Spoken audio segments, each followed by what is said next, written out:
ఈ ఫైట్ నేను గెలిచినా చెప్పండి గైస్. అండ్ గర్ల్స్, ఇక్కడ నేను స్కూల్ నుంచి రొటేట్ చేద్దామని మెల్లగా గాడ్ మాస్టర్ వెనకాల తీశాను. ఇదేమో పోయి గడిలో ఇరుక్కుంది. ఇది అలా ఎలా ఇరుక్కుందో నాకు కూడా తెలియదు, గేమ్కి ఎదరవాలి. సరే టీమ్మేట్ స్కూల్ పైన ఎనిమిది వచ్చారంటే ఇక్కడ పీకేస్తే చూస్తాను. వీడు నాకు ఇస్తాను. ఇప్పుడు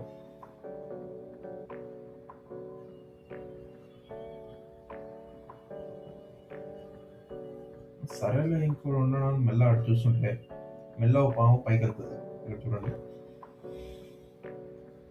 సరేలే పైకి వెళ్ళడం మెల్ల వెనకాల పోతాను రివైవ్ తీసుకోవడానికి. ఈ గ్యాప్లో పైకి వెళ్ళిపోయాడు. వీడు కళ్ళు ఉన్నారో నాకు కూడా తెలియదు. సరే టీమ్మేట్ రైట్ సైడ్ వచ్చాడంటే ఎనిమిస్ అటు పోయాను. అప్పుడు వీడు నాక్ అయిపోయాడు. సరే ఎనిమిది కొంచెం డ్యామేజ్ వెనకాలకి వచ్చాను అని నాక్ చేశానండి. నాక్ చేసిన ఊరుకోకుండా ఫినిష్ కూడా చేశాను గైస్. దీనివల్ల కన్ఫ్యూజ్ చేసి చూస్తే ఇప్పటికి M4 బుల్లెట్స్ సింగిల్లో ఉన్నాయి.